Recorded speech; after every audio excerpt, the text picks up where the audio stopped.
Drum rolls. Welcome to the first edition of the Purpose and You talk show in the second half of the year 2025. My name is Mr. Purpose International, founder of the Purpose Discovery Academy, Africa's premier and leading purpose and self-discovery academy from Africa, right? But we're based here in Nigeria.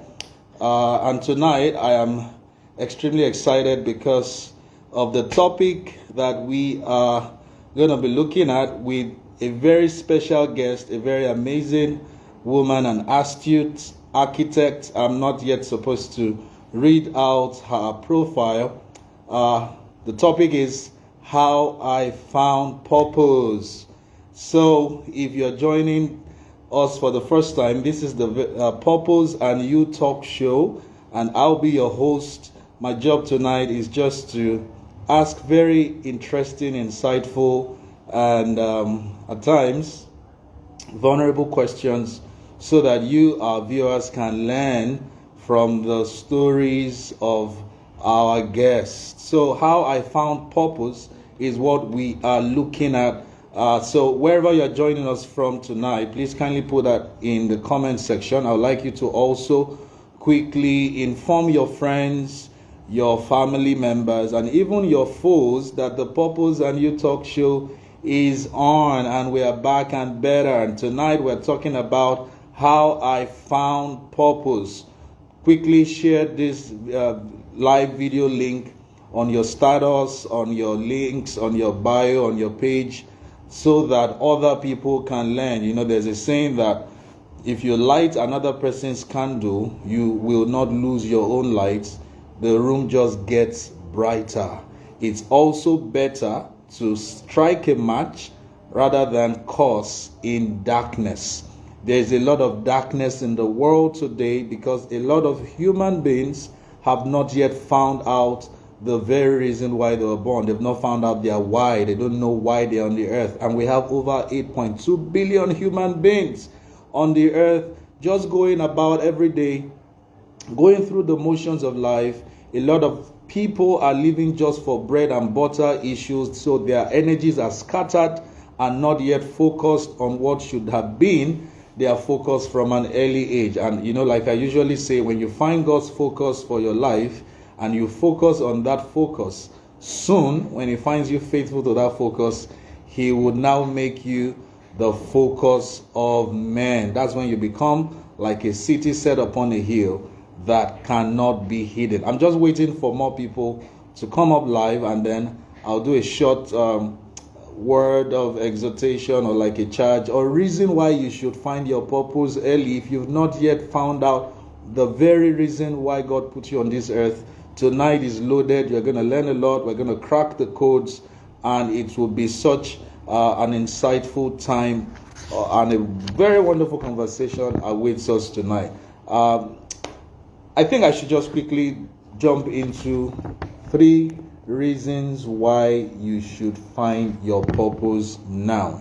3 reasons why you should find your purpose and why you should live a life of purpose. At the age of 12, our Lord and Savior Jesus Christ was able to say emphatically what His purpose for being on the earth was at the age of 12. So I picked a principle from that for the first 12 years of a human being's life, you ought to have discovered clearly why you are on the earth. And this is also to parents out there. We are not just supposed to pay the rent for our children. We are supposed to pay the price that will now ensure that they discover God's purpose for their life. So Jesus, at the age of 12, was able to emphatically say, this is why I'm on the earth. Then for the remaining 18 years of his life, for the next 18 years of his life, he was preparing for a 3-year fulfillment of his why. Okay, so his purpose was to be born and also to die. The major purpose for Jesus's birth was to die so that we can receive the life of God into our spirit. So the Son of God had to become the Son of Man so that we, the sons of men, can become the children of God. Does that make sense? All right. So the first reason why you should find your purpose is letter F, because purpose is the only thing that can guarantee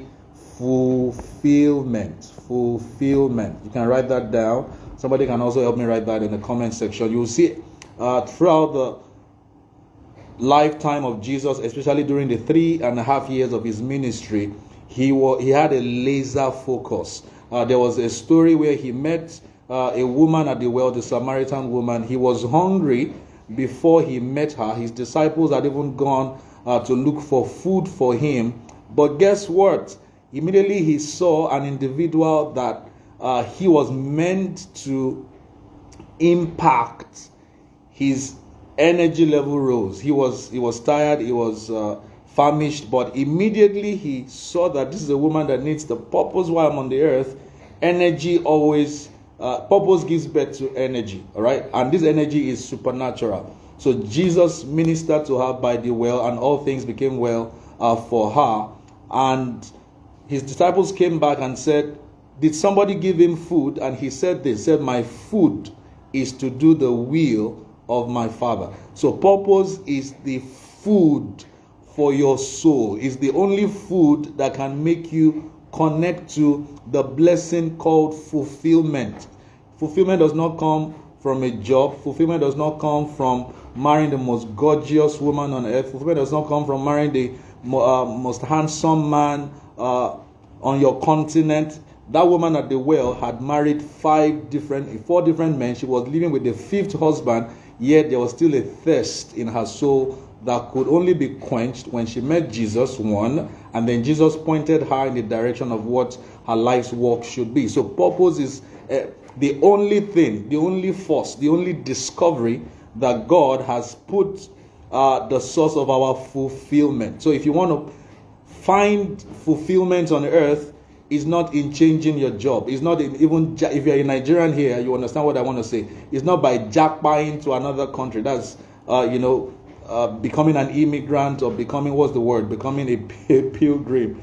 You leave your country to another country looking for greener pastures. The grass is only green on the side where it's watered. So purpose has the power to give you fulfillment. That's why you should find purpose and begin to live a life of purpose. Secondly, purpose has the power to give you contentment. Contentment with godliness is great gain. So says the good book. Contentment. Because purpose helps you discover your why and also discover your what. Your what is what helps you discover your life's worth. Contentment. The content God placed inside you that you are supposed to refine, develop, and distribute to others. Until you know what God placed on your inside, you'll be dissatisfied with everything that life brings to you. Contentment is a state of accepting how you have been designed and wired by God. People who have found contentment, the aura around them is a positive aura. They are secure in their own identity. They are not trying to be like someone else. Like I always say, originality is the key to acceptability. If you are not yet content, if you marry somebody who is gorgeous, you might stray. And this is what makes a lot of people that cheat in marriage. This is one of the reasons why they stray, because after a while you become familiar with this person, you become used to this person, familiarity sets in, and then you think something is wrong with your spouse. No, you don't need a new spouse. You need contentment. You need to discover the power of purpose. Purpose is what gives your soul that stability it needs to love one person for the rest of your life. Because purpose is the only thing that God designed that you were supposed to do for the long haul of being on this earth. And now the third reason why you should find purpose early and focus on God's focus for your life is because purpose is the vehicle. Let me say it this way. Purpose is the pathway for the transformation of all your talents into potent skill, right? Your talent is latent on your inside, And it's until you discover God's purpose that you begin to locate the potential, the talent in a latent state. Each one of them begin to come to the surface as you pursue that assignment. If you were shy before, but you had the gift of gab, which is oratorical prowess, as you now begin to plan to host those talk shows or whatever platform you need to create for the assignment to be fulfilled, you begin to discover that, oh, I actually can write. I didn't know I could write. Oh, I actually can sing. Oh, I didn't know I could research. You begin to discover the talents that God placed inside of you for the fulfillment of that assignment. That acronym is FCT. FCT. It doesn't mean Federal Capital Territory. It means fulfillment, contentment, talent. All right? And our purpose is the only force on the earth as well that has the power to convert a murderer into a deliverer. Ask Moses. He ran away for 40 years, but God had to use the spectacular to bring him to a place of accepting his divine responsibility. So I want to welcome every one of you again to the Purpose and You talk show. We have an amazing guest, and I believe she is ready. I'm about to bring her up, then I will read her profile. Joins us live, I would then read her profile. She is an astute architect, amazing woman. I dare say, amazing woman of God. Yeah, she has grace, she has swag. She's extremely amiable. And I've sent you the request. I hope you have seen it. So I was sharing earlier about 3 reasons why you should find your purpose. For those who are just joining, this is the Purpose and You talk show. My name is Mr. Purpose, international founder of the Purpose and You talk show. The founder, yeah, Purpose and You talk show. Also the founder of the Purpose Discovery Academy, Africa's premier and leading Purpose Discovery Academy from Nigeria to Africa to the rest of the world. All right. We've been existing now for the past 16 years. We started in 2009. So this is our 16th year of running and building that vision. Okay. Mrs. Moniba, are you able to join now? Let me see. Okay. So we're still waiting for, I'm waiting for my guest to join live. And you can get more information about us from our website. Let me just type it. Our website, www.purposediscoveryacademy.com.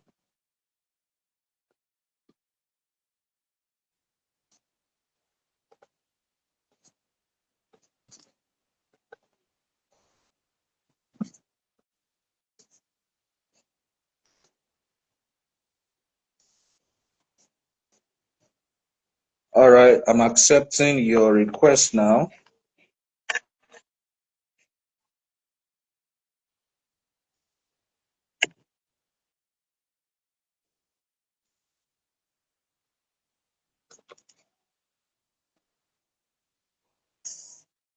All right. We're waiting on the network to allow her join.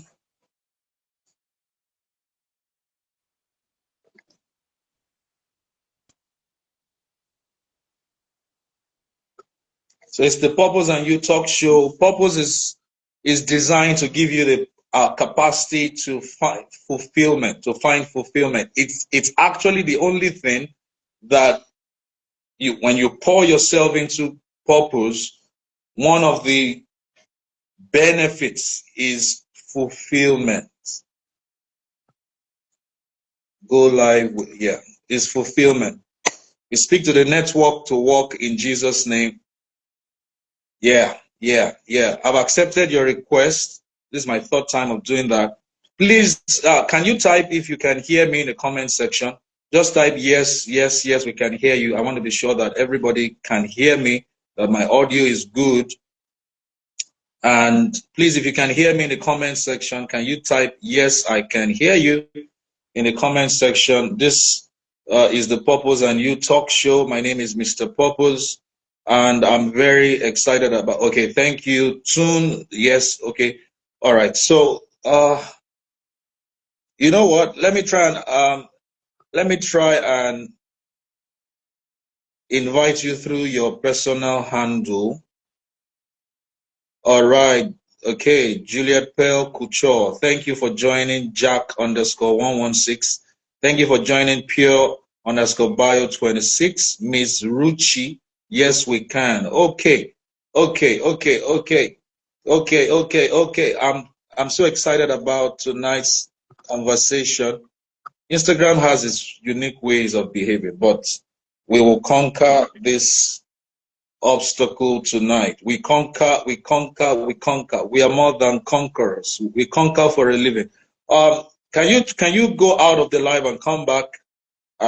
Maybe join with your personal Instagram handle. Let's see if that will bring you in live, because I've accepted your request to join several times. Let's see. Okay, so don't request again. Don't request again. Let me. Okay, so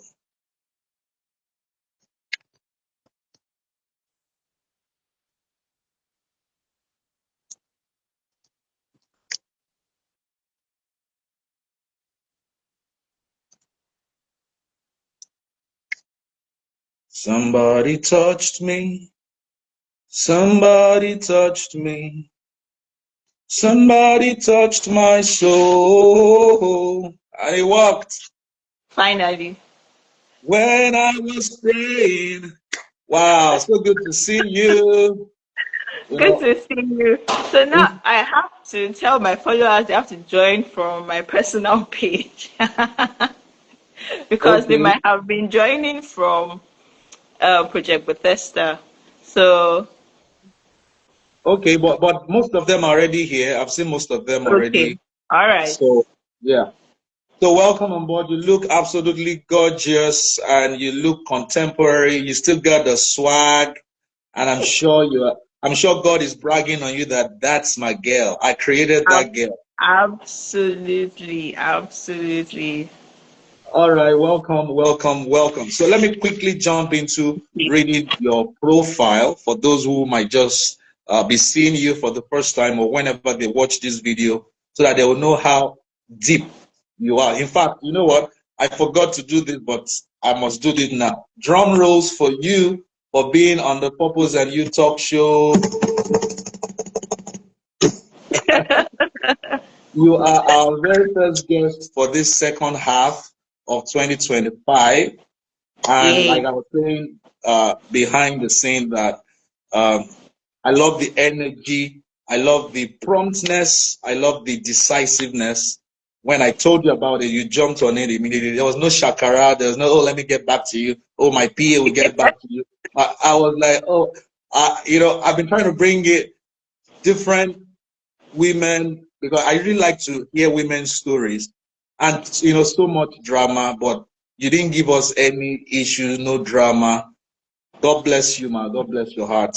So, Thank distinguished ladies and gentlemen, it's my honor to read her profile. Moniba Odunlami, a graduate of architecture from the University of Lagos, has worked in the AEC, that's architecture, engineering, and construction industry for, wait for it, over 2 decades. 2 decades deserves another drum roll. you. 2 decades means over 20 years. Wow. She is a chartered architect and project manager.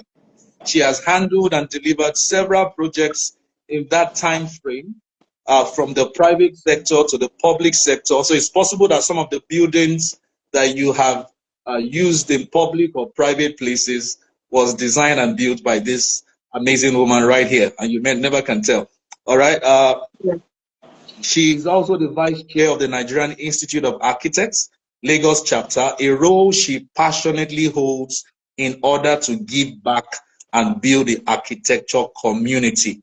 As founder of Project Bethesda, she birthed the organization to help people to be encouraged through life's challenges, especially in this economy and times. A lot of Nigerians and people in diaspora, we really need emotional support, right? We have a lot of cases of mental health issues. A lot of people are being battered and damaged by issues in life. So Moniba is determined to make a significant contribution in helping people grow their relationships through building friendships with kindness, love, and empathy, one heart at a time. Oh, this is when the jaw should drop. Oh, such a sweet soul. So you're welcome, Moniba, to the Purpose and You talk show. How do you feel? How do you feel? What emotion are you feeling at the moment? Perhaps excitement. Um, yeah, so it's actually my first time ever doing a live. So, Woo! and I'm not. Another drum roll for you for that. Another drum roll for that.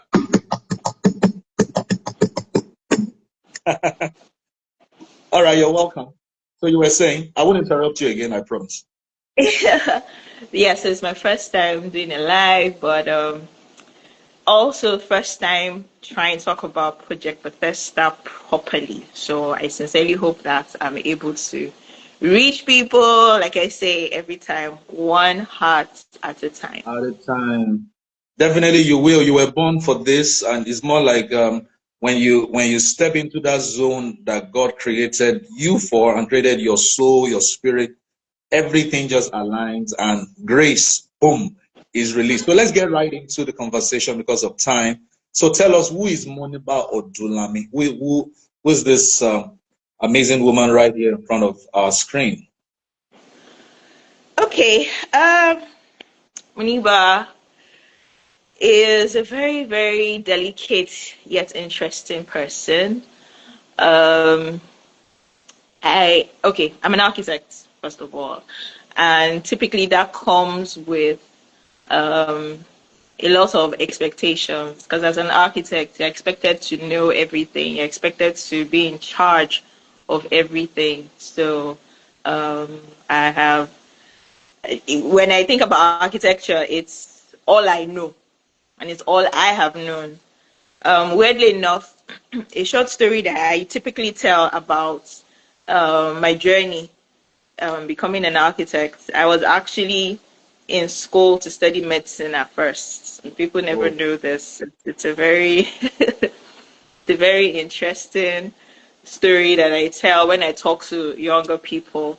But deep down, I knew that I always wanted to be an architect. So okay. I I realigned myself, I readjusted myself, and I now went back to actually proper. So I spent just maybe the first year in medicine, and then moved on to join to study architecture. So yeah, that and then I mean my journey has been, should I say, uphill from there. Of course, there will definitely be downhills, but yeah, but I have always also been the person that talks to a lot of people, and a lot of people also talk to me. Of course, in my younger years, it would have seemed a little bit off, where how come she's the only person talking to everybody, you know? But over the years, I have learned to repurpose that experience. But yeah, in a nutshell, I am a Christian. I am an architect. I love God. I love God. And my journey with God has also been a very, very interesting one, which I'll probably give a sneak peek of that as well. But yeah, yeah, that's Money in a nutshell. All right, thank you so much. I want to appreciate and acknowledge the presence of my own favorite human being on the surface of the planet. She's currently out of the country and she just joined the live from where she is at the moment. So, sweetheart, I love you, absolutely love you, how you support the vision that we are building together. So the next thing I usually ask all my guests is your childhood, because the journey of purpose, right? For for what we teach at the Purpose Discovery Academy, there are 3 seasons. There are 3 seasons in the life of every human being. There are 3 seasons of man, M-A-N, humans, right? 3 seasons. M stands for morning season, and that starts from the day a human being is born. From 0 to 18 years is the time frame captured for the morning season. And the morning season ought to be the season for the discovery of purpose and then the discovery of the dominant talent you have or abilities you have to pursue that. Afternoon season kicks off by 19 upwards, right? And that ends around 45, the age 45, people at the age of 45 from my own research, right? Then, a typical 24-hour day, your afternoon season is when the energy is high. People are going about their real business of the day. They don't expect you, nobody expects to find you at 1 p.m. still in your pajamas. Nobody expects to find you at 2 p.m., brushing your teeth, just rising from bed. They're going to look at you odd. The night season starts from about 50 and upwards, right? So from what we teach at PDA, we've discovered a certain trend, which is common with God as well, that what we discover maybe in our 20s is actually something we've been doing even from when we had a recognition of self, maybe from the age of 3, 4, 5, 6, right? So that's why I usually ask this question next after tell us who are you. So the question is, tell us about your childhood and how it influenced the amazing woman whom you have become. Have you always had this ability to talk to people or make people talk to you from childhood? And then what influenced you going into architecture as a choice of study? So let's start from childhood now.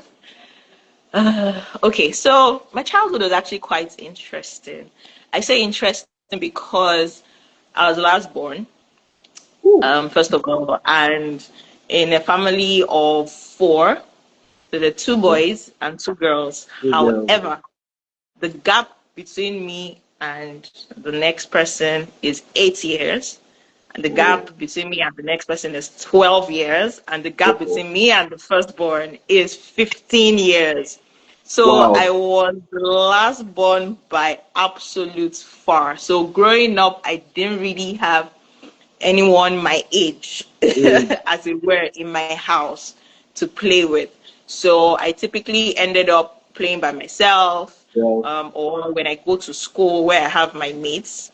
But beyond that, at home, I learned to listen more than talk more, because you'd always see the older ones. You'd see the older ones huddled together, and me, I'm the young one, and they labeled me mommy's pet. So they cannot also say the things the older ones say when mommy's pet is around.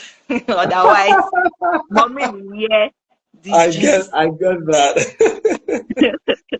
So, and then beyond that, beyond the fact that my actual siblings were way older than me, my house was also one that had a lot of family come live with us. So I had cousins. Like, it was an endless access to cousins. So they were all typically older than I am.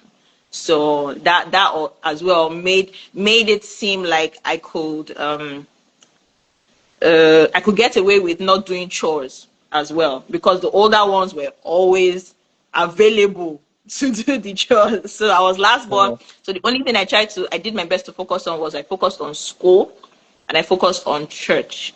If there's one thing my mother made sure she did, she dragged me to church. So that was the start point of me and God's journey. I mean, in the beginning, it would seem like, oh, why is this woman bothering me? But I think along the way, I really got into it myself, where I really wanted to go to church. So I was always in the choir. I was always in the drama. So I actively participated in church activities. So if I wanted to look back at my childhood and how maybe it'll connect to who I am now, I think it basically created a platform of where I started to learn how to listen to people, and not, interrupt, at the same time, because of my older siblings. So if you're around older siblings, anybody that knows, if you're around that much older siblings, you can't talk. You're just listening. I was So called the minor at home then because the gap between myself and my elder sister was 5 years, and then the mhm, next child was 7 years. So at that time, the two of them would cluster together and say, "Hey, exactly. minor, move away, move to the corner of the room." Out. So, but I understand that dynamics. You learn to keep quiet, and even though you have something to say, but you have when you read the room, you know that if you utter You a can't. sound, you might get a knock on your head. You know, Truly. Like, yeah, oh. a knock that resets you and makes you know that it's not every time It's not that you your feel like place. talking you should talk. So okay, so next Mhm. question is you went straight into science class in secondary Yeah. school. Oh, yes, I did. Okay, so um, but for the sake of those who don't know what you do or didn't hear me read your profile, so would you say what you studied in school is exactly what you're doing in life today? So that means, did what you study in school prepare you for what you're doing in life today in any way? Yes, I would say the answer to that is yes, because hmm, first of all, studying architecture is not for the faint-hearted. You must be determined to actually finish. Otherwise, there are so many reasons why you will get into architecture and you will not finish. I mean, Wow. there were 60 people that got into the first year in architecture. Only about 30 something eventually finished in my sets, Wow. you know. So it's actually not for the faint-hearted. That's close to But 40%. Close to 40% exactly. of the people dropped out. Wow. Exactly. Obviously, between that time and this times have changed in terms of how maybe the approach to the study of architecture goes on in the higher institutions now. But at the time, it was something that was very rigorous and very stressful and very, in fact, the conversation then is there are no females in architecture. We're all men. Yeah. Yeah. I was going to We're get all to that. men. Exactly, we're all men, but that in itself prepared me to be able to go through life regardless with a tenacity that is probably beyond the regular, you know, where I was able to, of course, survive school, survive the training, and, finish with good grades as well. I mean, it's one thing to get into school and then school to pass through you as well, and then come out with good grades at the end of it. Um, but yeah, but that in itself, I would say that prepared me in an aspect, to where I am today. And like I say to my friends sometimes, or other people that I meet, architecture is all I have known so far, and it's what I am good at. I'm good at being an architect. I'm good at being a project manager. A few years ago, I tried to get into a business. Suffice to say, the business field. I was reminded of by myself. I reminded myself that, Moniba, All you've known face is face architecture. what you know. Face what you know. Don't put yourself where something ahead. Just I so Yeah. I took dressing and I came back to what I know. Okay. So you've been an architect or you've been in architecture, which was the right way of saying that. You've been an architect Mhm. for over 20 years based on your profile. Yeah. So I'm looking at you now. You look like a sweet 16. You look like a 21-year-old. And I'm wondering then, when were you born? But it's not your age I want to ask you for now. But what I really want to ask is, did you get a job immediately you finish with your training? Then how long does it take to qualify as an architect in Nigeria, using the Nigerian context? You know, like Mm. medicine, we know medicine is about 7 years max. Lawyers do 5 years in school, 1 year in law school, then they go for NYSC, then they do their call to bar. So maximum. So for you architects, what's the length of time? All things being equal, that there are no strikes and Okay. thunderstorm in the university. So, all things being equal, in Nigeria, you can be in school to study for 6 years. So, you do 4 years as an undergraduate and 2 years in the master's. During my time, you were not allowed to break between 4 and 6 year and the 6 years exactly.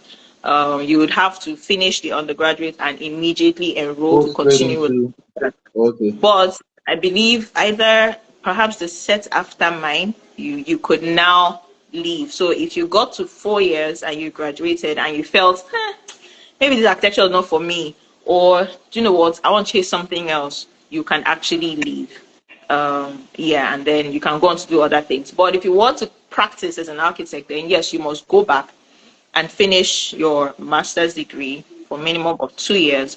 And when you come out, you must work under the tutelage of an architect, and that is a registered architect for a minimum of 2 years. So typically, you can either work personally with with an architect directly, or you work in an architectural practice for a minimum of 2 years, following which you can now write your professional exams. Exam. Following that, you can now use the appellation arc in front of your name, and you are a chartered architect. That's how it works here in Nigeria. In Nigerian space. Wow, thank you for that education. You just uh, enlightened more and some other young people that may be watching this who desire to become an architect like you. So now to the very next question, which is like the grand question in every episode of the Purpose and You Talk Show. And then we are talking about how I found purpose. That's how you found purpose, right? For some Yeah. people, like Bible heroes, for somebody like Noah, my namesake, my Bible mentor, he heard God say to him, build an ark, right? And he heard God, right? It was an encounter. For somebody like Moses, it was a burning bush experience. For somebody Mhm. like Joshua, he just thought, I'm just here to be Moses' assistant PA for the rest of my life. Little did he know that that story had a part where Moses would just japa to heaven Yeah, unannounced, that's it. and then he would take over the mantle. So actually, purpose was preparing him for leadership position over a nation. He didn't know all of that, but he Exactly. would never forget the day he discovered his purpose. For a Mary, she would never forget the day Angel Gabriel showed Mhm. up, knocked her door, and said, "Hey, are you Mary? Hail Mary, full of grace," and all of that. She would never forget that day because she got the news that changed the rest of the trajectory of her life. Right. So I usually say the day a person is born is not as important as the day the person discovers why they were born. And the day you discover why you were born is the beginning of your mourning season, even if you are 38. That's when Yeah, you're, even if you see. yeah, even if you are 50. That's mourning just started for that individual.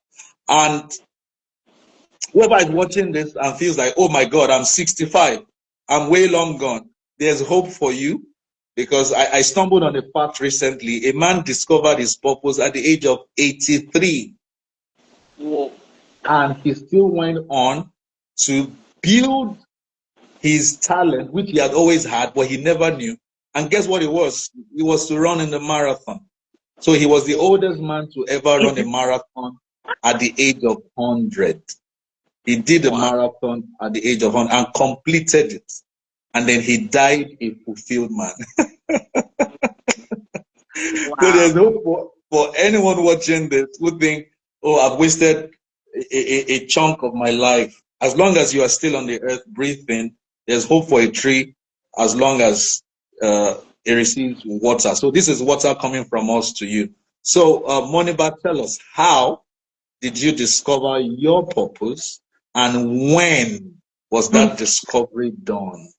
When? So the question is how and when. So you can flip it. The answer can come as when first, and then you can tell us Okay. the how. Okay. Okay. How did I find purpose presently? Okay. So, I like to say that purpose for me started as a journey, like an ongoing journey. So I Okay. would say that a few years ago, perhaps sometime in maybe 2022, Okay. 2021, 2022, I started wondering, or a series of questions started to hit me. Why am I here? Mm. What am I here to do? To do. Am I just going to live a sedentary life and just Mm. let the world go by? What is my purpose? In fact, yes, that it was actually a question. I remember writing it down. What is my purpose? But I had no answers. I had no, yeah, I mean, I could sit down and I'm praying and I'm asking God, what's my purpose? But I still didn't get any answer. But that didn't stop me from asking the questions. And then I kept asking myself, what am I here to do? And then, so, the way there are some apps that just run in the background. That's exactly how it just it started off in that 2021, and then it just kept running in the background. Around that time I started listening to a new set of mentors.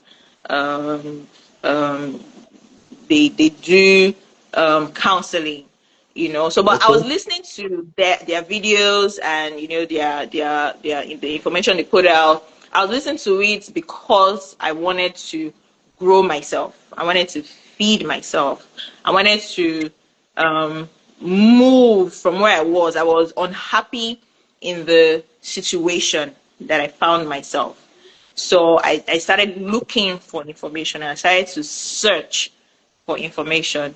So I believe I would say 2021 was when that chase for what is my purpose started. Started. Okay. Um, so fast forward to different experiences that now started to happen from 2021 to this year, 2025. I was watching a series one day. I mean, a friend of mine had told me, "Oh, this is really cool," and I was like, "Okay." Of course, it's one thing for you to read the Bible stories. You're reading different portions, or maybe you even go to church and listen to. But on this particular day, it was this particular episode, and I remember just watching. I mean, it was a regular day, and it was at night, and I was watching the story of Jesus and the crippled man at the pool of Bethesda. Better. Yeah. And the funny thing is, there are some times where you've heard that story 1,000 times. You've even told the story to children in Sunday school. It's something that if somebody asks you the story about the crippled guy by the pool that Jesus healed, as a Christian, or at least as a child who went to Sunday school, you would know the story. Yeah. So it's not new. But I believe that when you are about to, or when you discover something about your purpose, the things you've probably heard before um, come out to you in a different light. So Yeah. that day, I watched that story just generally, and in the moment where Jesus was asking the guy by the pool, he had been there obviously for years, trying to get into the pool when the water is stirred, and it never happened. And when Jesus got there, he asked him, "What do you want to be healed?" And the guy is looking at Jesus like, "Why are you asking me this? Did you think I came here to play? I've been here since trying to get into the water. Are you here to help me?" you know, and Jesus looked at him again. You know that this water is of no use to you. There's nothing, it doesn't do anything for you, but you are still here. And the man looked at Jesus again like, oh, I've been having a very terrible time here. Every time I try to get into the pool, you know, so he just kept on rambling different things. But Jesus stayed focused and asked him again, do you want to be healed? You know, so there was, you know, Jesus is coming at you in one direction, but you're all over the place. Yeah, you're giving all sorts of different excuses and everything. And then it was the third time thereabouts that Jesus asked him, do you want to be healed? And that's when I think it dawned on him that, okay, wait, this isn't about the water. This isn't about, you know, anybody helping me into the pool. Perhaps there's something else here, you know. And then at that point in time, Jesus now said, get up and walk. So in that moment, I felt like I had been through a barrage of experiences in my life. Of course, adding my own experiences to other people's experiences and everything. And I felt in that moment, Jesus was asking me, what do I want to do with all of this that you have been through? What do you want to do with it? How are you going to, are you going to help people with it? Or are you just going to sit there and watch while other people perhaps go through the same thing? Exactly, and have no one to help. In that moment, I was also reminded, like, you know that I set people on your path as well to help you. So it would be awesome that you also put that information or that help forward, you know, to say people are certainly, this is not maybe people are going through things, people are certainly going through stuff. Yeah. So, but how can you help? Of course, it would be difficult for people to talk about personal experiences and things like that, of course, unless they know that you are perhaps like a registered counselor, or you've gone through it, or you know you have that kind of experience. But it was important at that moment for me to realize that unless I put myself out forward for people to see and for people to hear, you know, the kind of things that I have either experienced or the kind of knowledge that I have, you know, gained over the years. And the truth is, knowledge isn't even stagnant. Even though I feel like I've been through a lot of things, I still know that there's still a lot to learn. But the beauty about life is that we can do it together. You know, I bring information forward, I bring a conversation forward.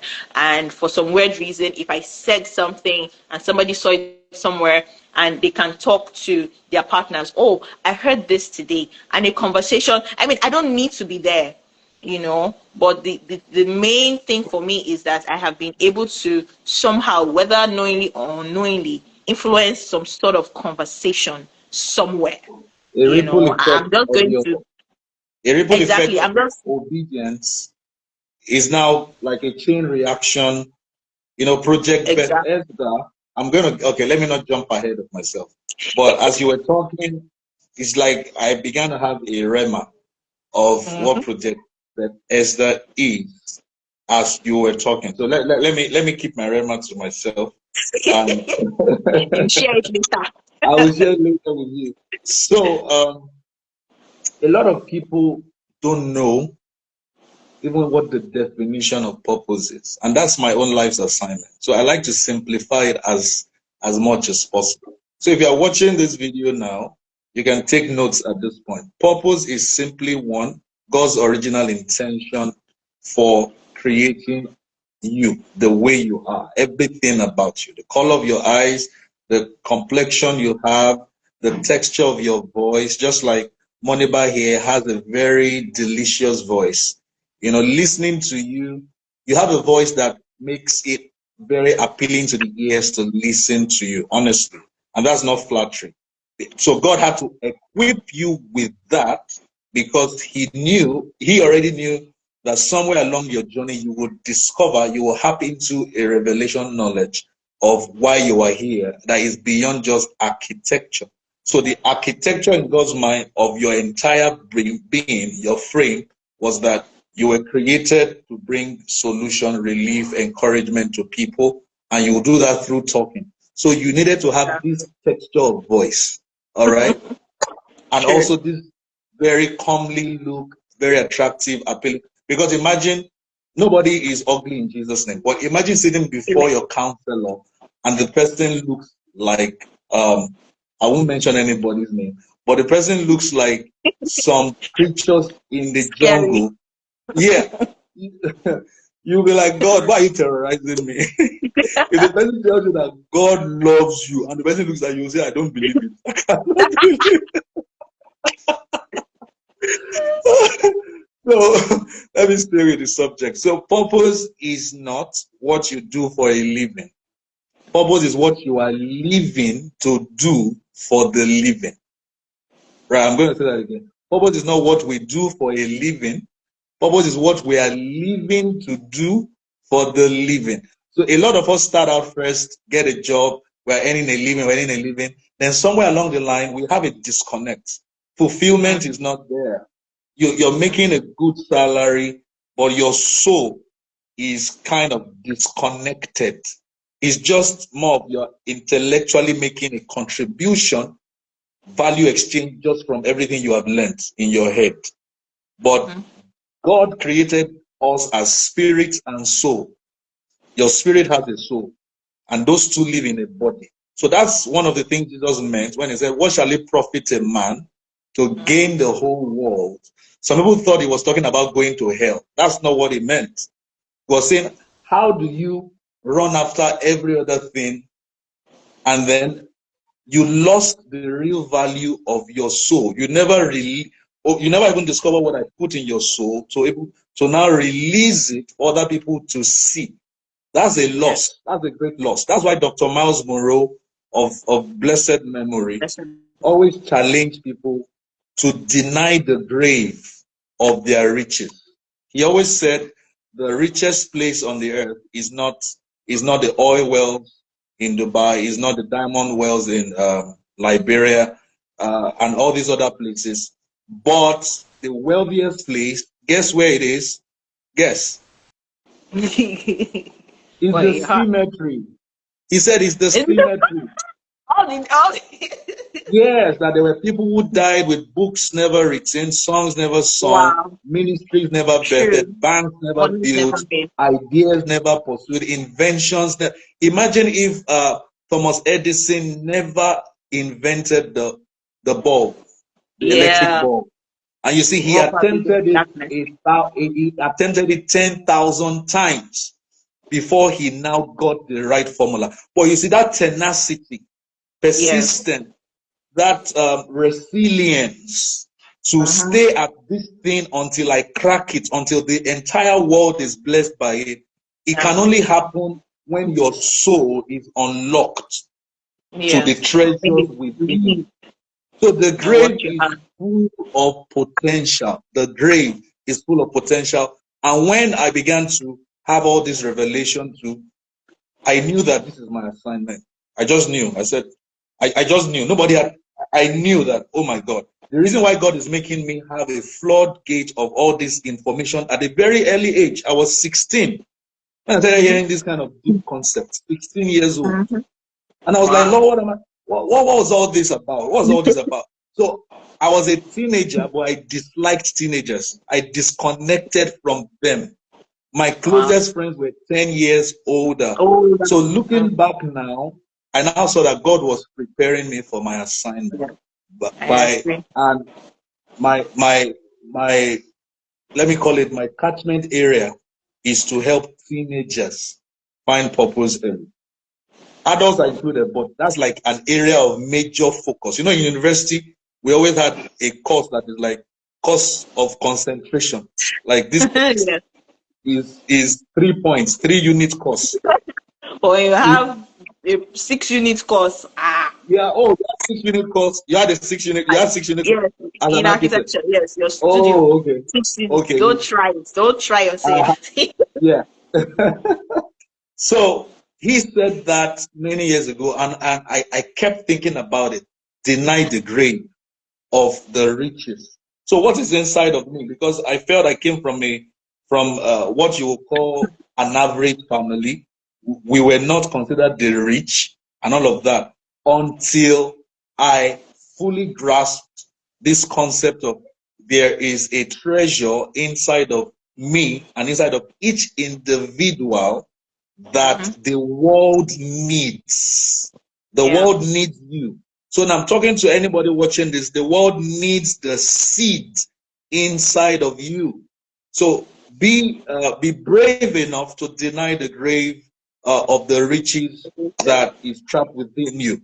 So Project Bethesda was birthed like this year, Yeah. right? This year. Yeah, to be fair, I probably had the ideas or the longings to actually do it, but I had no idea how, you How? know. Okay. So it's again, like I said when I talked about the apps running in the background, So of course I started working with teenagers in my church. I started working with the youth in my church.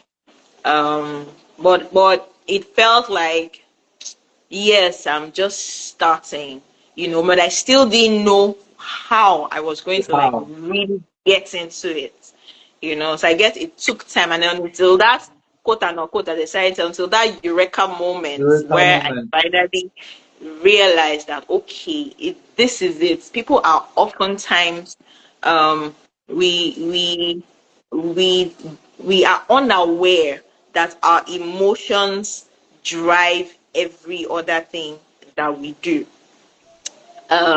Growing up and very much into my adult years, there was one thing that only now that I look back that I Back realize and it, that mm, people say, "Oh, you're too emotional. Oh, you're too emotional," because I could feel everything. So if you're my friend, I can feel what you're feeling. If you come to mm, me to tell me something, I would literally, feel like, what can I do? So what that now did for me in those years was I had to start withdrawing, because it was a lot of information.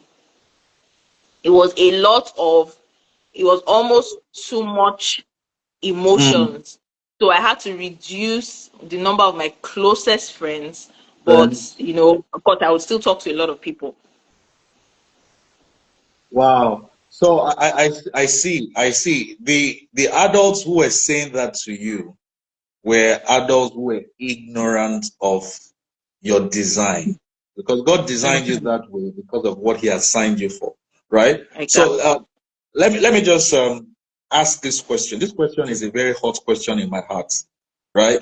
What would you advise? What would you advise a young lady? Because I am a preacher, but I have a soft spot, and I believe God will give me permission to chase that sometime soon, to empower women, especially from African origin. Women in Africa have been battered too much. The self-image of an average woman from Africa, let's use Nigeria now, is a poor self-image. They might even Mm. have a lot of makeup on, look very gorgeous on the outside, but they have a very low sense of self-worth on the Mhm. inside. So you see them do a Mhm. lot of packaging, a lot, and that's why beauty products sell a lot to women.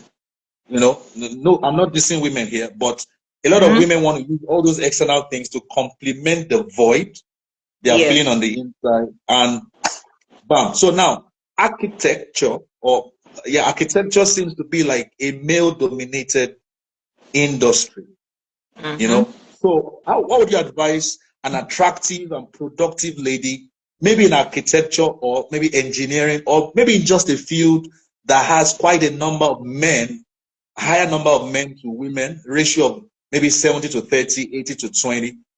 She's single, she's confident, she's she's productive, she's making good money, but the insecure, okay, let me not use the word insecure men, but it's insecurity that causes it.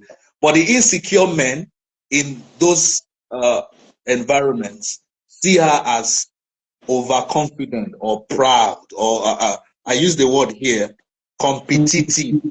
So why are you so competitive? A woman's place is in the kitchen, or a woman's place is beside her husband, or something like that. How would you advise such a young lady to manage that perception but at the same time, not lose our essence. Not lose our essence. Looking at your own story, your life, your trajectory, and what you know now, and then speaking as an emotional support counselor. How would you support, how would you advise that lady watching this now not to lose herself, but at the same time, manage the perception that I'm not competitive. I'm just me. I'm just a productive lady. I just have this strength. All right. So, what would you say to such a lady? Okay. This is a very interesting one because, uh, like I said, from our training as architects, especially the females, is inherent in letting us know from the very early stage that we are the lead. And the truth is, for you to be the lead, it means you must know what you're talking about. So if I have gone through all of that, I've gotten to the point where I am now thriving, I am now excelling. It has to be a mix of both. I would say this very carefully. It has to be a mix of both pride and humility. I say pride because you must carry yourself in a way that I know what I'm doing. I didn't pick my certificates, neither did I write my professional exams and fail ahead. I know where I'm coming from. But also with the humility of, yes, we don't know everything, but still, carry ourselves in a way that I'm still a friendly person. But in a professional setting, we must all understand that we are in a professional setting and we carry ourselves as such. It is very difficult actually to be in this space as a woman because the men out there they're not playing either. They're like sharks. Exactly. They are actually really like sharks. But I will use this moment to speak to the men who are perhaps in this generation that are raising daughters. The self-esteem of your daughter is largely in the father's hands. Yeah. What do you say to your daughters? How are you training your daughters? How are you speaking life into your daughter? How are you helping her grow to a confident young woman who knows what she is, where she's coming from, and what she's trying to achieve? So to the younger generation, or as it were, of architects or younger ladies who are in male-dominated professions, just know what you're doing. Move with the confidence, yet with the humility that I know what I'm doing and I can do this. I have done this and I can keep doing this. It's about your self-respect as well. How do you, like I said, how do you carry yourself? Do you respect others and you expect other people to? I mean, I've been in situations where I'm in a meeting, of course, I'm typically, a lot of my project meetings, I'm the only woman, without a doubt. Without, and I'm not talking about much older people all the time, but because I know that, hey, I'm here, this is my project, I'm in charge of this, I will expect people to respect me. I will carry myself in such a way that you respect me. However, I would also catch a disrespect. And if I catch a disrespect in my meeting, I have the legal rights to send you out. Exactly. I have the legal rights to send you out. I also have, in fact, I remember a certain meeting where, and Nigerians, we have this thing of where we have a foreign a foreign counterpart, on the team. Everybody wants to defer to that person. Yes, everybody wants to talk up to that, But in this particular instance, in that meeting, the foreign person was speaking in a condescending manner to me. Oh Lord God. I took the time to And let it was a him know man. that, yeah, of And it was a course, man. Was it? yes, yes, especially the men. I took the time to let him know that you see that condescending of, oh, because I'm a Tone. woman. See, it is outside the door there. So it's like you will go and meet it there because you see in this space, so in this space that I am, I'm the boss. Wow. You know, I in love this that. space here. In Yeah. this state here, You I'm know the that. boss. You And know if that. you talk to me in a disrespectful manner, I've permit oh I one period, one time it slid by. But you see, if you repeat it, you will continue your own meeting outside. Out the door. Out the door. You know, there's a saying that once respect is no longer being served at the table, you leave the table. Once respect is no longer being served, you leave the table. So let me quickly speak to some men here watching this video. What the Bible says is that a woman should submit to her own husband. A Her woman should own, submit no, to her not own another person. husband. Do you know that there are some men that go about the world expecting any woman and every woman to submit to them just because they are male? That's not Yeah. what the Bible said. Hey, bro, look up, look at me. I want to help reset your mind at this time. If she's not your wife, she's not expected to submit to you. Now, even if she's your wife, submission is not slavery. Submission is not slavery. Let me delve a bit into marital talks here. If she's your wife, God did not say to the man, so your wife should submit to you. That's not, God wasn't talking to the man there. What God spoke to we men is that love your wives as Christ loved the church. If you love her the way Christ loved the church, her submission will be a response to your loving leadership. All right? Your loving leadership. So, male, every man watching this, let's get off our high horses and allow the women breathe. Allow the women breathe. Allow the women breathe. Right? So, now, if you're a woman and you are in this space, let me quickly say to you that you don't have to be muscular to be spectacular. That's why God didn't make you a male. You don't have to be muscular to be spectacular. Number two, real men love productive women over seductive women.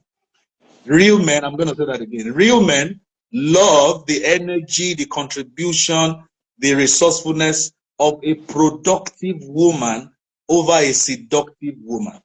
If you're a woman and you think you need to, lower your top, let your cleavage show, let your laps show, and all of that to gain attention, what you are going to attract to yourself is either a hunter or a dog, a Snoop Doggy dog.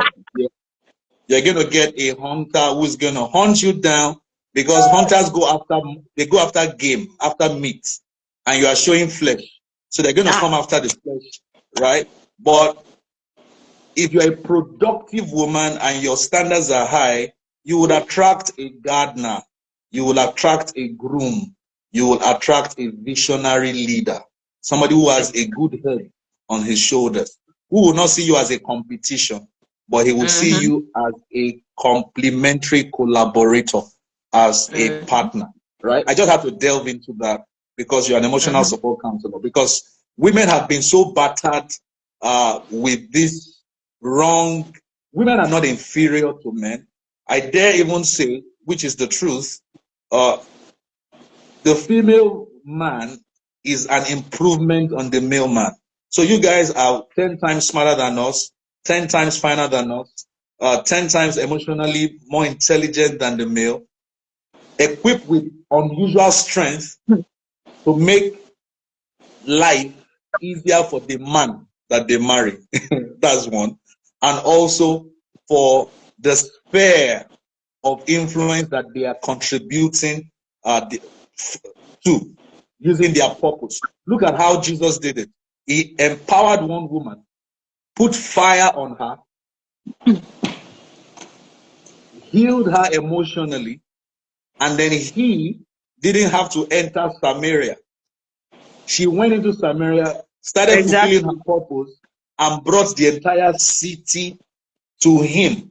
That's what happens when a father truly helps his daughter to find purpose early. So the message to fathers have been heard on this show, Purpose and You Talk Show. Fathers, you heard that the self-esteem of your daughter is actually in your hands. Let's move faster now. Please tell Yes, us, what please. is Project Beth Esther?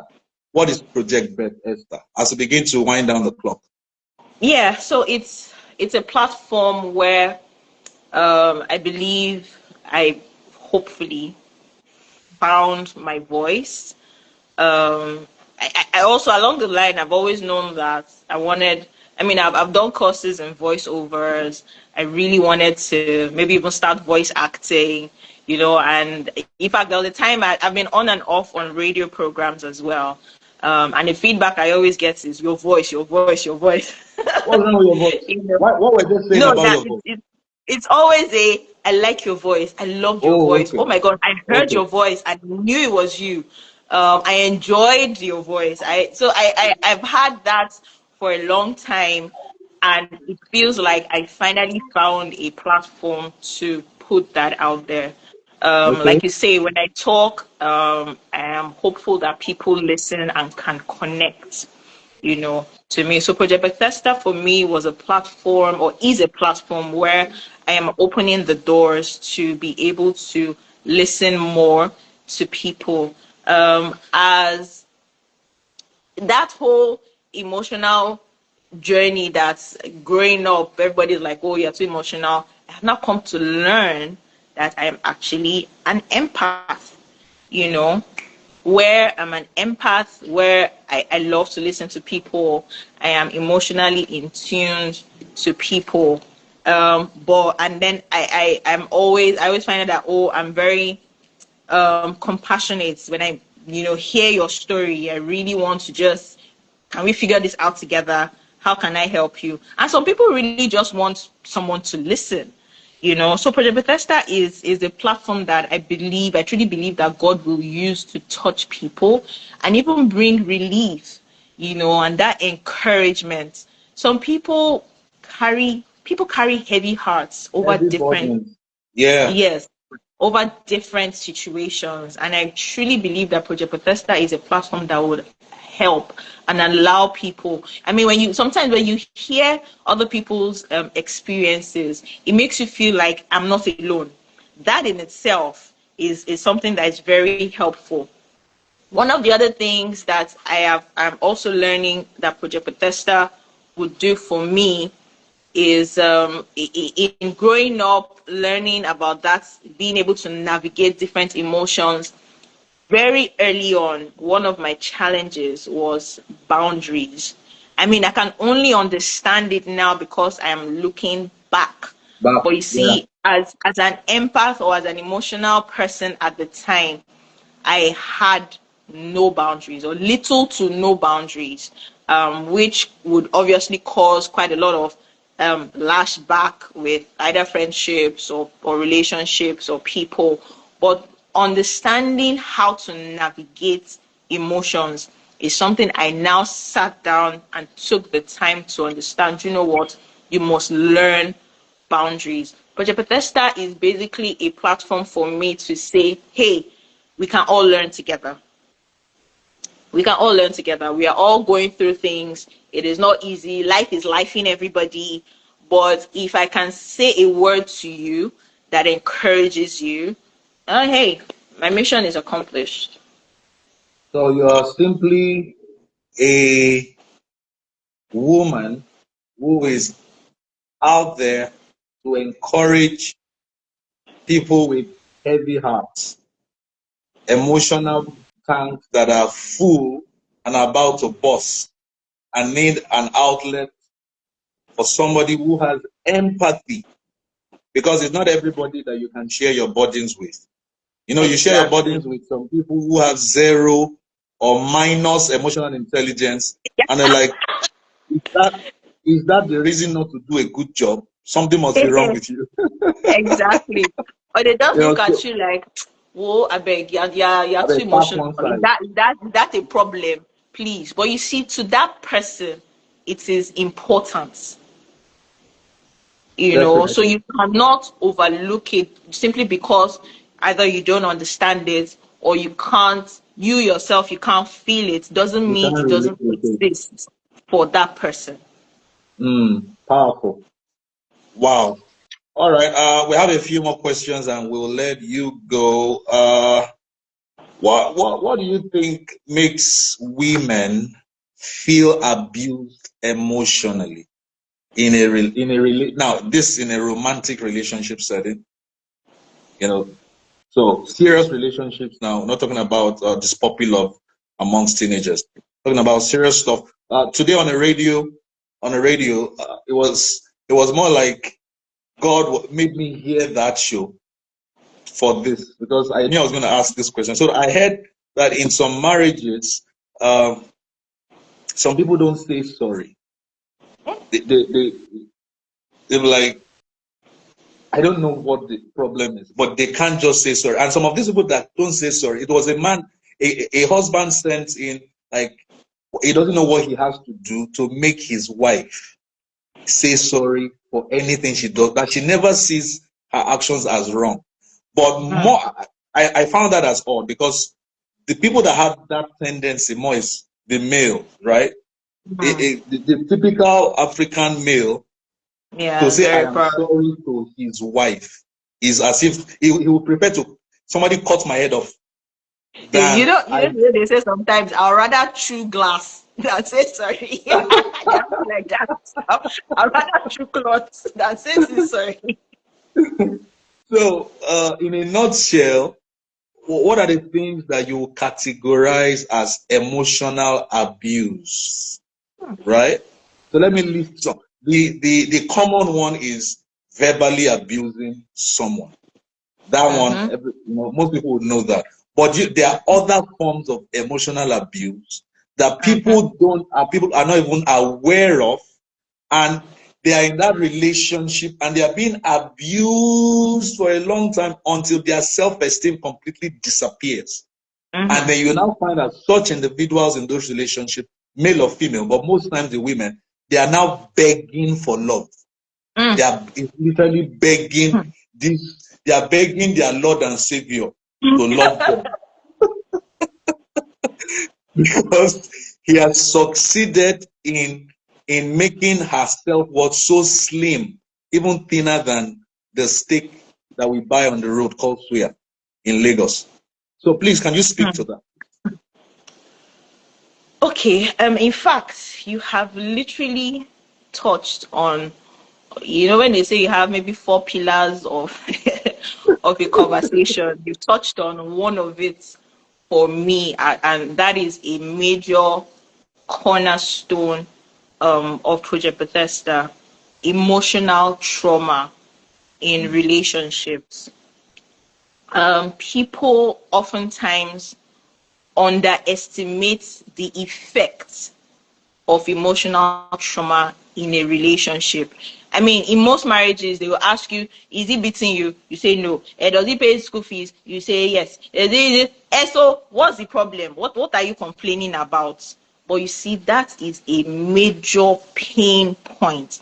Now, yes, you mentioned, one of the most common one is verbal abuse.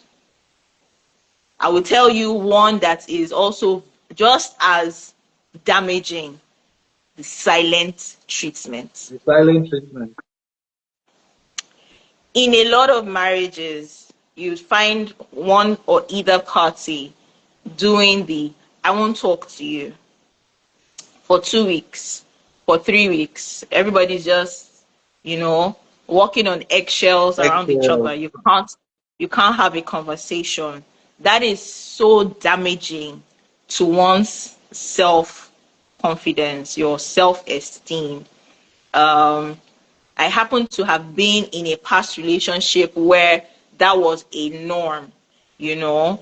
You do, and I'm now the kind of person that likes to talk. Wow. So it was just a disaster. It Wow. was a in fact it was just it was an implosion waiting to happen that took my self-esteem to the drain. So you can imagine, a young lady that has thrived. She went to school, finished school, all the regular check marks are Yeah. done there. She's moving, she's thriving. But you see, in that emotional connection, it was a big failure. And that in itself just drained the life. It just drains the life out The of battery anybody. life just goes from 100 to -10. In fact, minus, if it goes back to -100, say it goes back to -100 because you can't function. The honest Yeah. truth is, when you are emotionally out of place, every other thing will suffer. And that's the honest truth. When you go to work, you can't be focused. You can't When give you your come best. back from work, You are exactly. back When you in come back you are from back work, in the you, quagmire. exactly. In fact, there'll be moments where you really don't want to come back home. You might even come back, you sit in the car, like Hmm. you don't know what's next. You can't function even for the children because you are Wow. emotionally unavailable. Unavailable. So, and that is such a major part of relationships and marriages that people underestimate. So I think it's one of the things that happen that people can't quite describe when one party in that relationship says, I'm done. They They'll be like, can't what happened? explain exactly. Explain. Yeah. Everybody's asking you what happened. Well, you can't explain it. So for me, part of what I would love to do, or what I'm looking to do, is to give voice to those sorts of emotional trauma that sets people. I mean, sometimes it's not even the way sometimes if you have an accident and you have a gash on your shoulder, you can see the gash. At least you know where to stitch. The doctor will Yeah. Yeah. see where the blood is coming from and try to stop it and patch it. Yeah. But you see, with emotional trauma, you You can't can't quite see. say See. what or how or where or even when. You can't tell. It takes a level of um commitment and dedication for you to now say, you know what, I'm going to go through the motions. My One of my daughters was talking about different emotions the other time, and she spoke about anger, sadness, joy, happiness. We all, as humans, we cannot ignore any of those Any of those emotions. emotions. Yes. What is important is understanding yourself, how you function, what do you need as Mm. an individual to be balanced in your emotions. And the truth is, as women in the relationships, whether we like it or not, we consciously or unconsciously look to the men in our lives to As give us that emotional balance. validation. Yes, Yeah. we cannot say the man should provide everything and all of that, but we can we have to come into a situation where in that relationship both parties can say what makes you happy, the other party can say what makes them happy, and then you both come together and figure out how you can encourage each other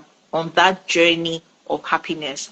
So at the end of the day, yes, I've also seen instances where women become a shadow of themselves because they are looking to these men in their relationships to acknowledge them.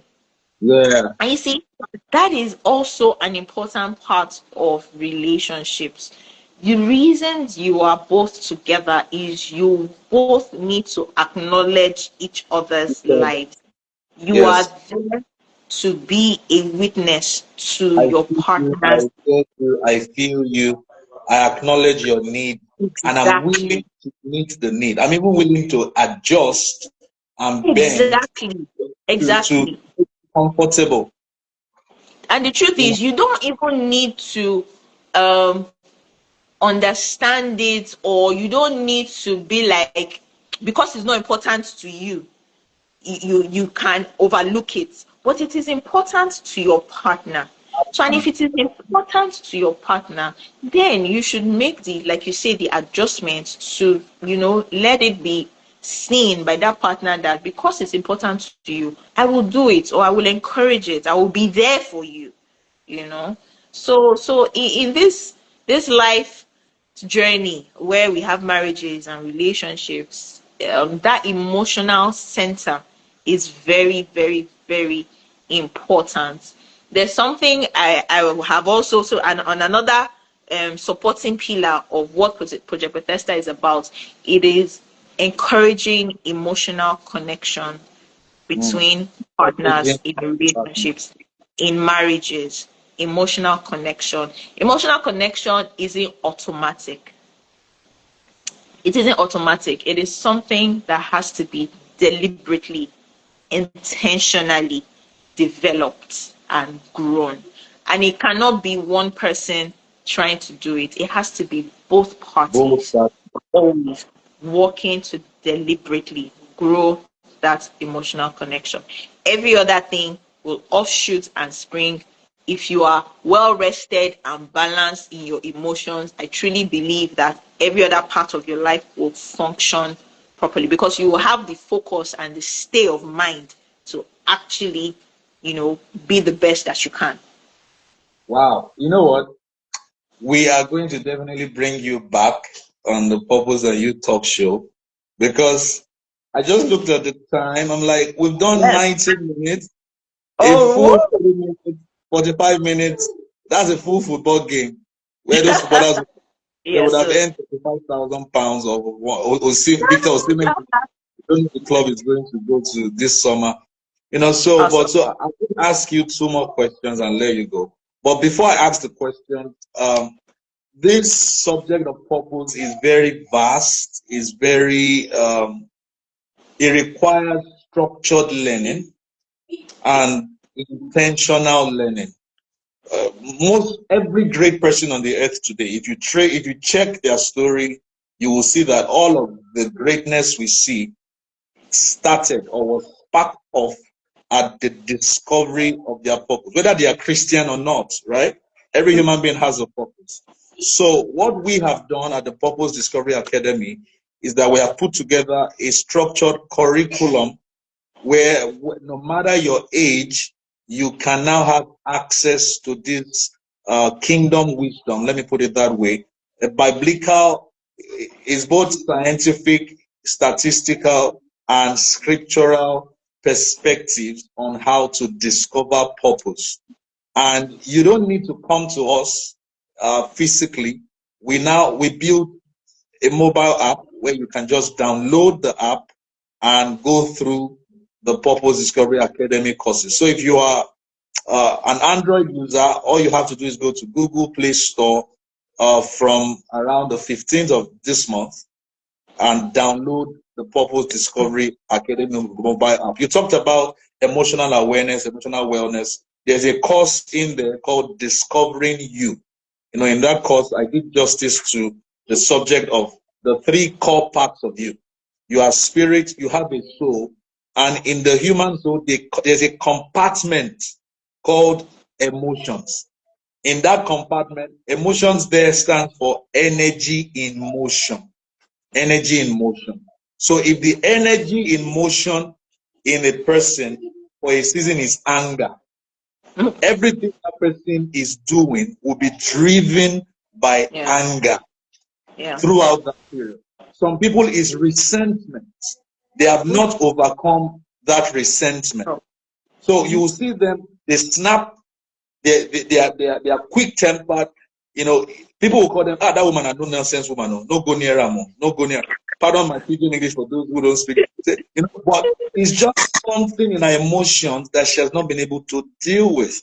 So yeah, I did a thorough teaching in Discovering You on how to get that compartment within your soul to accommodate only healthy emotions so that you can fulfill your purpose, right? Fear is the negative emotion, but joy, happiness, contentment, what's the word? If with envy, envy is a natural emotion when somebody has scarcity mentality. Your girlfriend is getting married to a bloke, rich guy, and all of that, and you're a single lady, and you tell yourself, why is it her that got married before me. Men are finishing now. When will it be my turn? That's not the emotion to exchange. It should be excitement. It should be participatory excitement. Take an active part in moment of celebration. Now, finally, Project Beth, I must ask you this set of questions. Let me see. I have like 6 more, but I have to choose just Hey. 2. Oh Wow. yeah, just 2. Oh man, my. Okay, let me squeeze this in this way. What advice would you give to women after? No. Okay, let me ask it. I've started. What advice do you give to women who have been in relationship for about 2 years and suddenly discover that, oh, this person I'm in a relationship with, our purposes are not aligned, right? You are not yet married. So let me put that clause there. They are not yet married. It's a serious courtship situation. Then I was going to ask you on a lighter note, who is your favorite female Bible character? And how did that person influence you? And the last question here, I snuck in the third one. Apologies.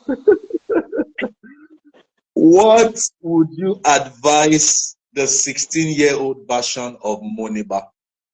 Okay, So, so I'll take that one last.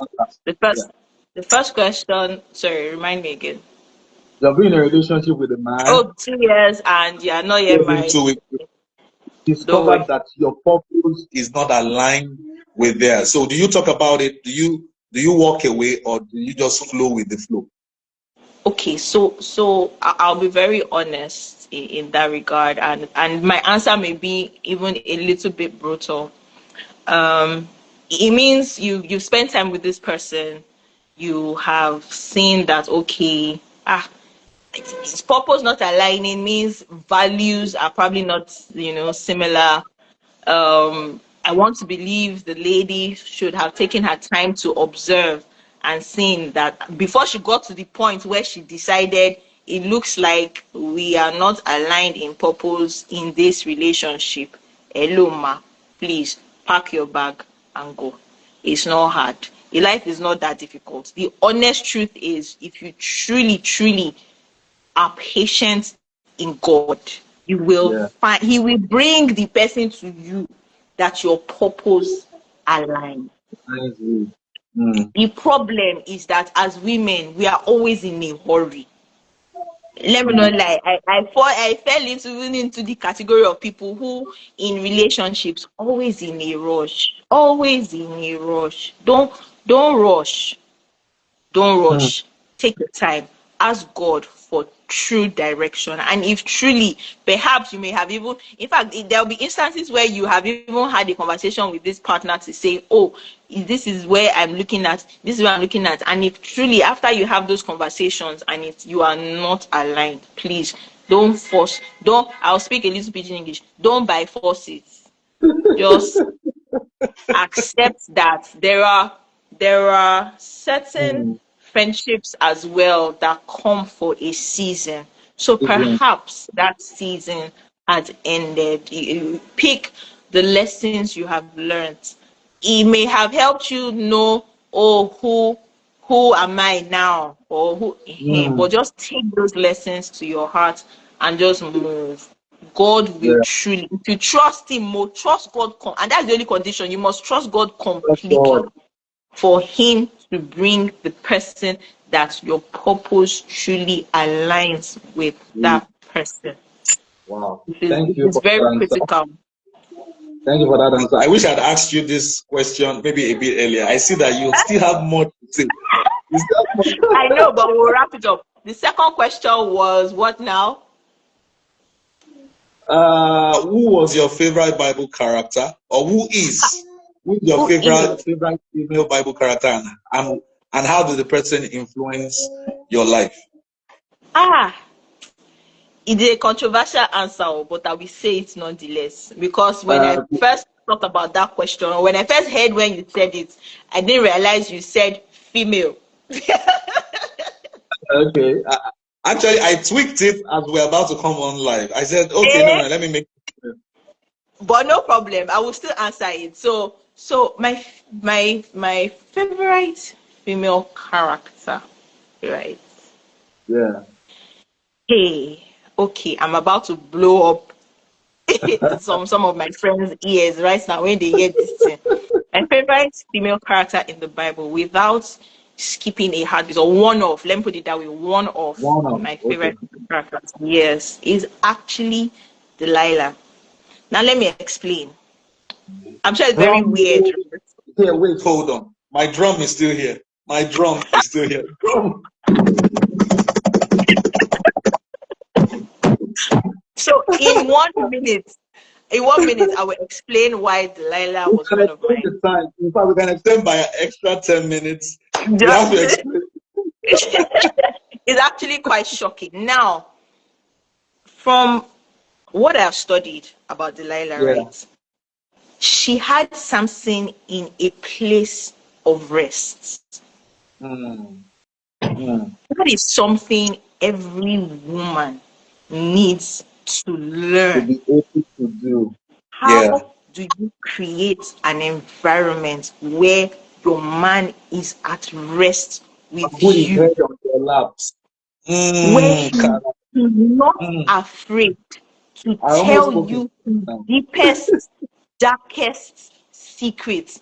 And he's Mm. going to tell you because to him, he's comfortable enough to know that he thinks in that moment that his secret is safe with you. This week. Wow, this is a powerful revelation. See, we're bringing you back on this show. We're going to talk about it. I'm not joking. We need to bring you back. Even, in fact, I think even beyond this show, I'm going to plan a conference. We're sure going to do something No soon problem. together. No problem. Continue, Because continue. the truth But I see about Lila there are two people was who have that, a question. yes. We're So going the to ask last question. them to take their question. But continue, please. Continue, continue, So continue. so so wrapping up why Delilah is Don't wrap, one of my don't wrap up. favorite. Don't wrap up this soon. Don't wrap up this soon. Just continue with that thought. I'm learning a lot from this. I'm learning It a lot it from this. it brings me to a place of learning and for the women to actually understand vulnerability. Hmm. That is a major, in fact, if you learn what vulnerability is about in both giving and receiving, it will Wow. put your relationship in a position of complete trust. But you see, the Hmm. problem with life and humans and people is that we're always afraid to To trust be people, even vulnerable, in marriages. In fact, especially in especially in marriages, marriage. you Oh are yeah. afraid for you to show your true self to your partner, and that should not be. We're both You know, naked and ashamed. That's that the was God's original design. uh, Naked and unashamed. It means I must be able to be myself with you, and I will not be afraid that you will judge me for just oh wow, wow, wow, wow, wow. So Delilah has made it to the Hall of Fame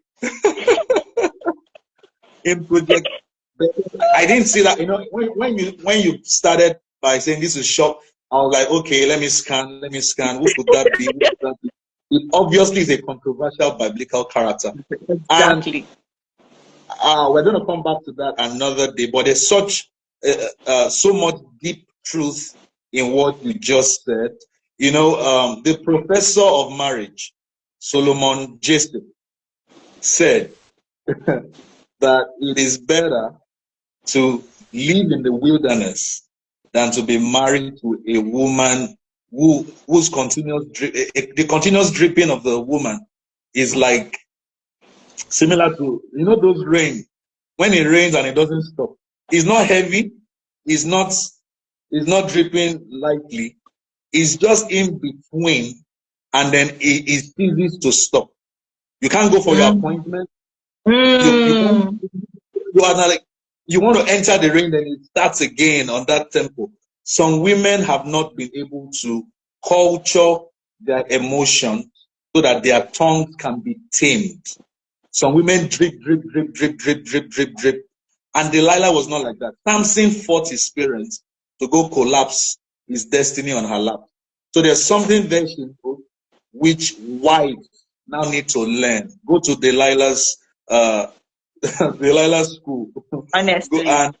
and pick that lesson and use it to your advantage in your marriage space. I wish I could ask you for what are the 7 lessons you learned from Delilah, but that number one, That would be we're fun. running with yes for tonight. So maybe before you answer the last question I asked you, can we let's read uh what about a marriage? Okay, there's a question here. Let me read it to you.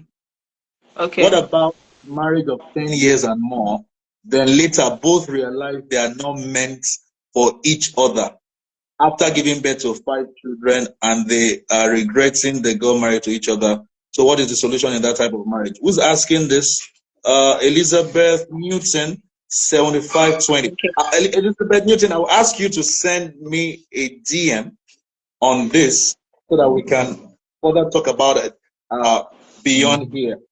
Something I must also say here is I'm a certified marriage counselor, so I would like to deep dig deeper into this because I don't want to give any answer Yeah, without. issues like this are very delicate, and there must always be a back end that leads up to that. Yeah.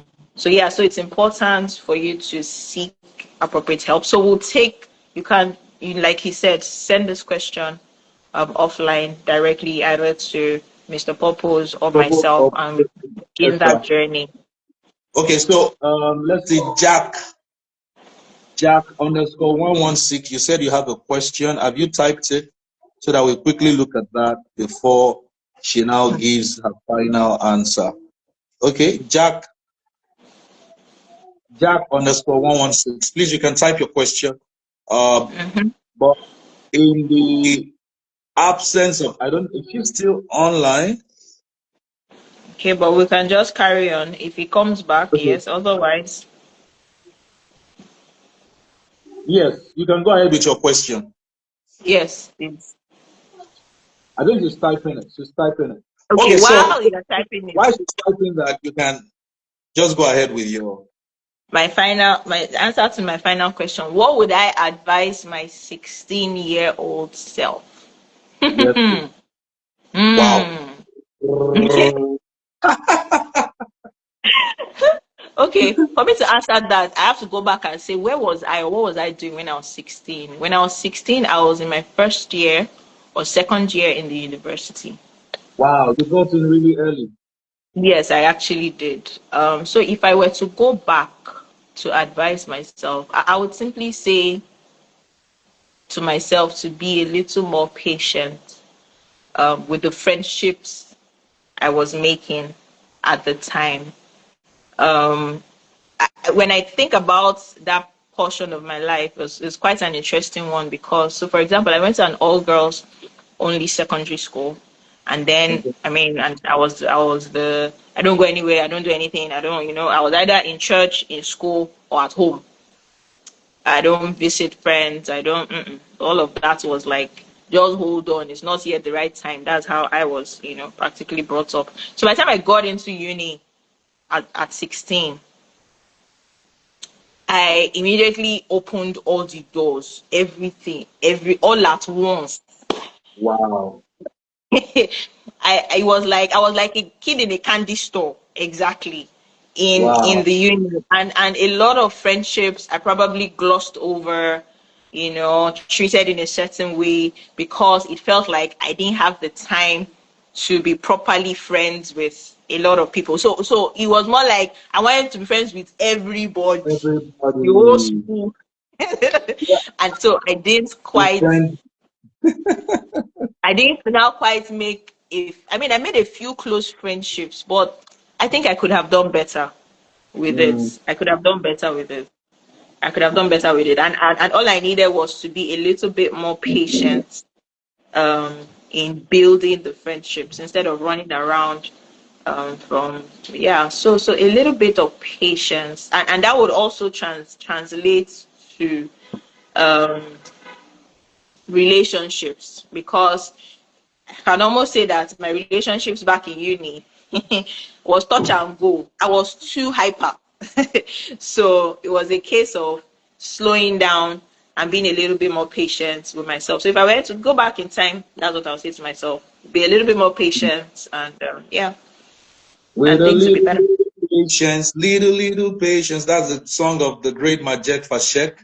With a little patience, you can move mountains. So there's a question here for you. I believe it's for you. If you are with someone for 2 years and the person takes advantage of your being calm, what can be done in such situations? The question is to you, so let me allow you to speak to that first.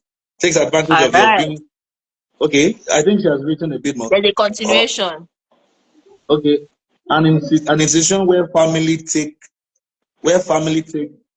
must Must take decision, perhaps. take Yeah. decision in a relationship should not be considered a relationship or considered to back up. That means the family of the guy is taking like decisions for him. Is that what you are saying? I believe this is a lady asking this question. Yeah. Question. Yeah, yeah. So, Coach Okay. Moniba, what do you have to say to this question? Okay. I'd like to say, first of all, always come to an understanding that for a relationship to work, it has to be just the two of you, just the two of us. Oh, Jack What? is a guy. Jack is a guy. I mean, I will answer it as such. It's just okay. The guy. Okay. So for a relationship to work, it's the two of you. When other parties start to influence that relationship, where yeah, the truth is you would always have influence from outside, but if you and your partner cannot now agree on what should be the influence in that relationship, ah, excuse me, sir, it's 2 years, you have not married. If you have married now, I will say there's nowhere you are going, as it were. But if you are not married yet, my advice will always be first have conversation with the person you are in the relationship with. That's always the first step. The person you are in the relationship with is who you have business with. Now, if it feels like you are being stifled, other influences are taking over the Feels like you're in a relationship. relationship with other invisible people that you don't know. Exactly. Please, they say a broken relationship is better than Relationship a is broken than a marriage. broken. Very true. Very true.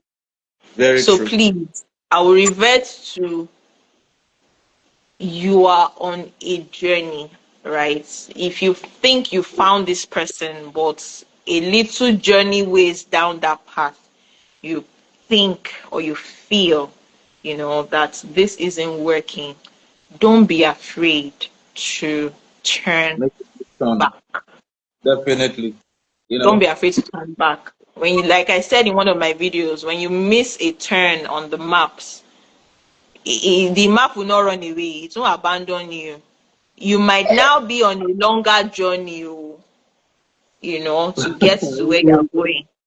rerouting. But it might take you to one corridor that you don't even know. Oh my God! I Understand? remember Yeah. one day, I was trying to get off the island back to the mainland, and that day it rained, and then there was so much traffic. That day I said I now looked at Google Maps. I see where I'm going. It now showed me one road. I entered parts of Lagos Island I could never have imagined without. It was so scary because imagine driving a car that if you wind down and you just stretch your hand out, you will touch somebody's house. House.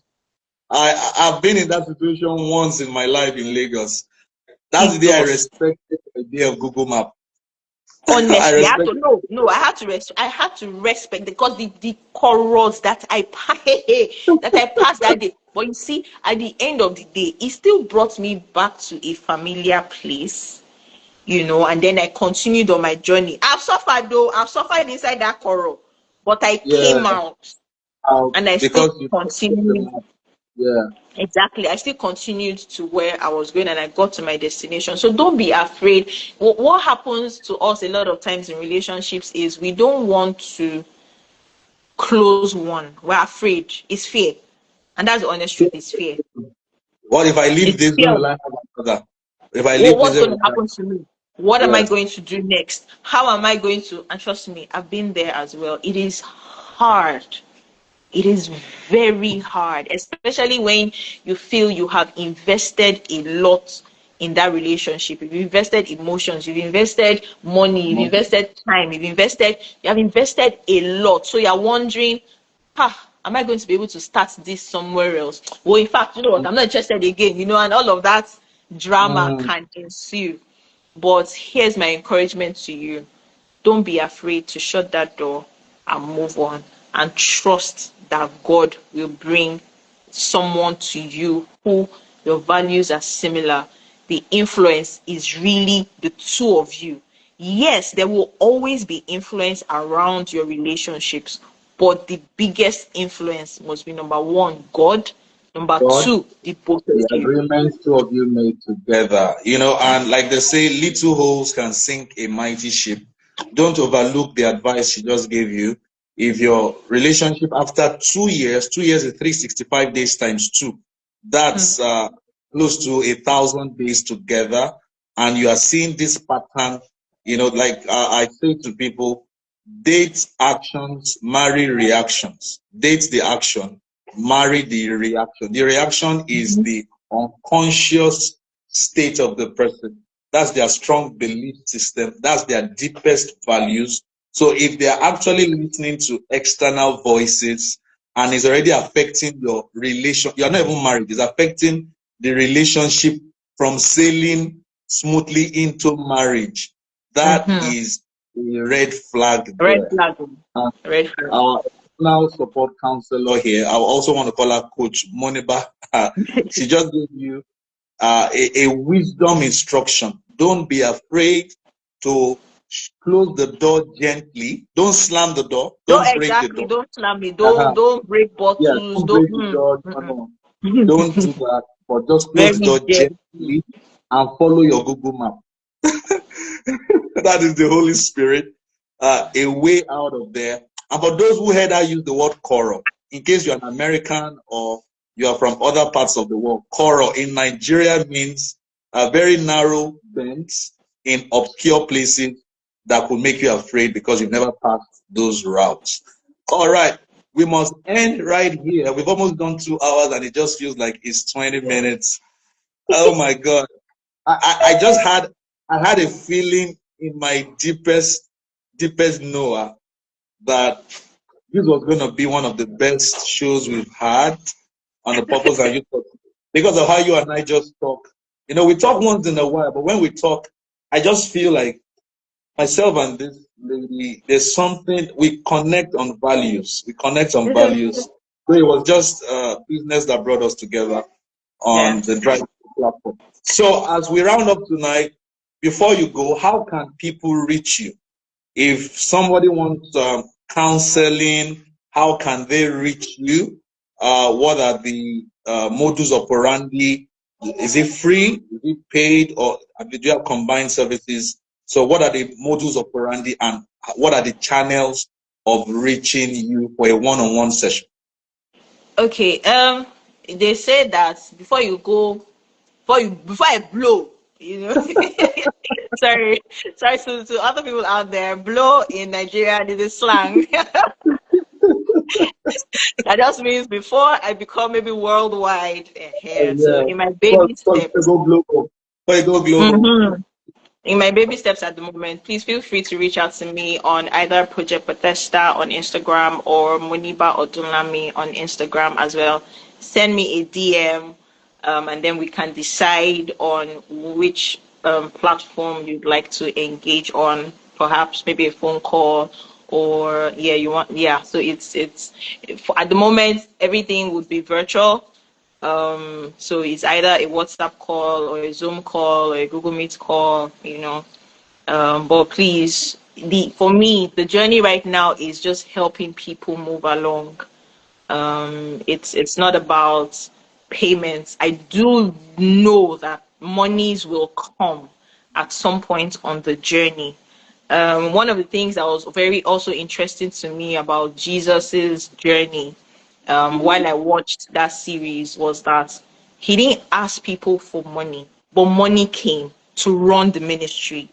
Oh yes, impact Oh, first, then income next. When you impact exactly. people, it So will produce influence, and then the influence will bring affluence, which is the money. exactly. So you can reach me on Instagram at Project Bethesda or Moniba Odunlami. Both are linked, so if you find one, you'll always find the other. There's also an email address there, projectbethesda@gmail.com. Anyone works. All right. So for you listening to me right now, watching us live right now, be amongst the first set of people in this second half of the year to go get sound emotional counseling advice for your relationship so that you don't shipwreck that ship that is supposed to sail. Now, there are even some people who are good together, but just one bad emotional outburst by one of the parties can just cause a good relationship, potentially good relation that could lead to something great to just stagnate. And they say bye bye to their love story. But with the birth of Project Beth Esther, we believe that there will be lesser the statistics of uh, bad emotional outburst, emotional trauma, emotional abuse will reduce in our world because this is a woman whose light will shine like a city set upon a hill. This idea will go from glory to glory, to healing one heart at a time. And I'm so privileged and blessed that uh, we hosted you before you went global. First here on the Purpose and You Talk Show. And God has put a grace on me that anyone I come in contact with and I pioneer anything with them, they usually end up bigger and better than I met them in a few weeks, in a few months. I know it's going to happen. I've seen that in 16 years. So that would not be any different with your case. My love and blessings to your lovely children. I'm looking forward to meeting them, to buy them ice cream, take them out for a movie or something, eat popcorn, buy shawarma, in the company of my wife and children as well.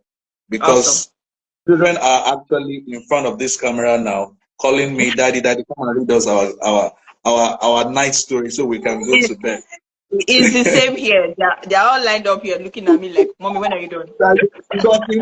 You've been talking for so long. Mommy, this conversation is becoming too long. Please, please, we want to What's go to going bed. on? And we need you. We need to go to bed. So everybody, thank you for joining tonight.